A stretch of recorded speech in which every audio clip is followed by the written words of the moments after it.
আমরা ৭১কে ভুলিনি তো।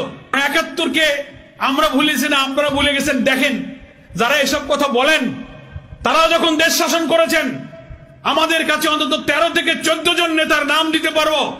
আপনারা তদানীন্তন মুক্তির যুদ্ধের সময় যারা অখণ্ড পাকিস্তানের পক্ষে ছিলেন, স্বাধীনতার বিরোধিতা করেছিলেন, সেই সমস্ত লোকদেরকে এই দেশের প্রেসিডেন্ট বানানো হয়েছে, প্রধানমন্ত্রী বানানো হয়েছে, মন্ত্রী বানানো হয়েছে, এমপি বানানো হয়েছে।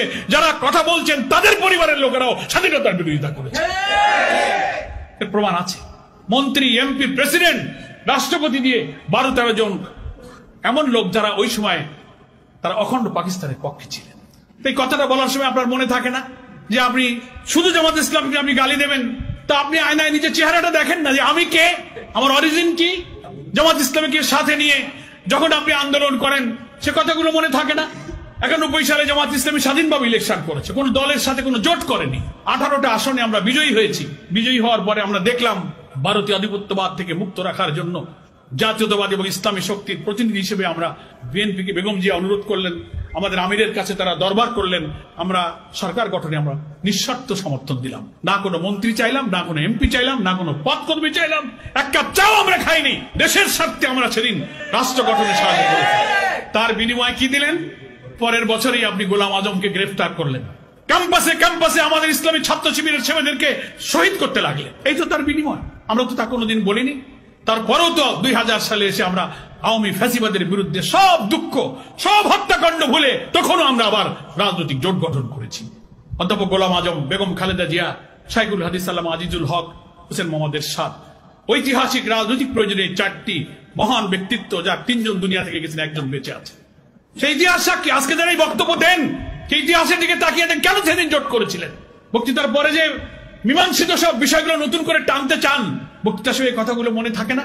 রফিকুল ইসলাম খান ভাই বলেছেন 71-এর স্বাধীনতার ইস্যুটা কিন্তু, যাকে বাংলাদেশের স্বাধীনতার স্থপতি আপনারা বলেন, সেই শেখ মুজিবুর রহমানের জীবদ্দশায় কিন্তু 71-এর বিষয়টা তিনি মীমাংসা করে গেছেন। ইট ওয়াজ ডিসাইডেড ম্যাটার। এটা একটা মীমাংসিত বিষয়। সিমলা চুক্তি, ত্রিদেশীয় চুক্তি, তখন ভারতের পররাষ্ট্রমন্ত্রী ছিলেন শরণ সিং, পাকিস্তানের পররাষ্ট্রমন্ত্রী ছিলেন আব্দুল আজিজ, বাংলাদেশের পররাষ্ট্রমন্ত্রী ছিলেন ডক্টর কামাল হোসেন।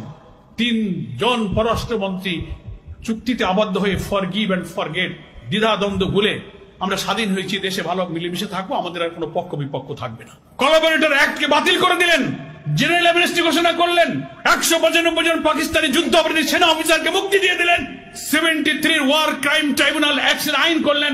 যারা সেনাবাহিনীর যোদ্ধা করেছে, যুদ্ধর সাথে যারা জড়িত, তারাই ছিল সেদিনকার যুদ্ধ অপরাধী। কিন্তু যারা যুদ্ধ করেনি, যারা কোনো বাহিনীর সদস্য ছিল না, বেসামরিক রাজনৈতিক নেতা মাওলানা নিজামী, মুজাহিদ, কামরুজ্জামান, কাদের মোল্লা, মীর কাসেমকে যুদ্ধ অপরাধী বানালেন, যারা সেদিন কোনো বাহিনীর সদস্য ছিল না, যারা কোনোদিন যুদ্ধ করেনি, শুধুমাত্র পলিটিক্যাল ব্যাড ইন্টেনশনে যুদ্ধাপরাধীর তালিকা সংশোধন করে, আইন সংশোধন করে, ল অফ এভিডেন্স সংশোধন করে তাদেরকে তালিকা এনে আপনি তাদেরকে ফাঁসি দিয়ে হত্যা করলেন। এটা ছিল রাজনৈতিক উদ্দেশ্যে একটা জুডিশিয়াল কিলিং আপনাকে করলেন। আমি এগুলো আজকে বলতাম না। দুঃখ পাই 54-55 বছর পরে শেখ মুজিবুর রহমান কর্তৃক মীমাংসিত ব্যাপারের পরে আজকে আবার নতুন করে আপনি জাতিকে বিভক্ত করার জন্য, ভাই আমাদের অনেক পরে মালয়েশিয়া, সিঙ্গাপুরের মতো দেশেরা স্বাধীন হয়েছে। সবসময় রাজনৈতিক প্রশ্নে অনেক বিভক্তি থাকতে পারে, পক্ষে বিপক্ষে। স্বাধীনতার পরে সবাই কিন্তু একসাথে মিলেমিশে দেশ গড়ে। কিন্তু আমরা 54 বছর পরেও শুধুমাত্র দলীয় হিরো স্বার্থে আমরা মীমাংসিত বিষয়গুলোকে টেনে এনে ক্ষত সৃষ্টি করে জাতির মধ্যে বিভক্তি এবং অনৈক্য তৈরি করার চেষ্টা করছি।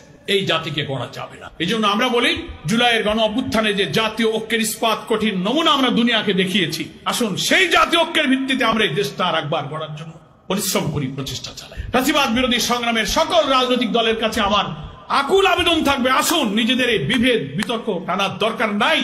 আপনি যখন দাঁড়িয়ে এই পুরানো ইস্যু নিয়ে কথা বলবেন জামাত ইসলামের বিরুদ্ধে, আয়নায় দাঁড়িয়ে আপনি আপনার রাজনৈতিক ইতিহাসটা একটু দেখবেন। আপনার মুরব্বীরা কি বলে গেছেন? তারা জোট করার সময়, রাজনীতির সময়, ভোটের সময়, সরকার গঠনের সাহায্যের সময়, রাষ্ট্রপতি নির্বাচনের সময়, আন্দোলনে একসাথে হাতে হাত ধরে গুলির মুখে জীবন দিয়ে যখন লড়াই করেছেন, তখন এইসব পুরনো কথা মনে ছিল না। এই কথাগুলো আয়নায় দাঁড়িয়ে একটু ভাববেন।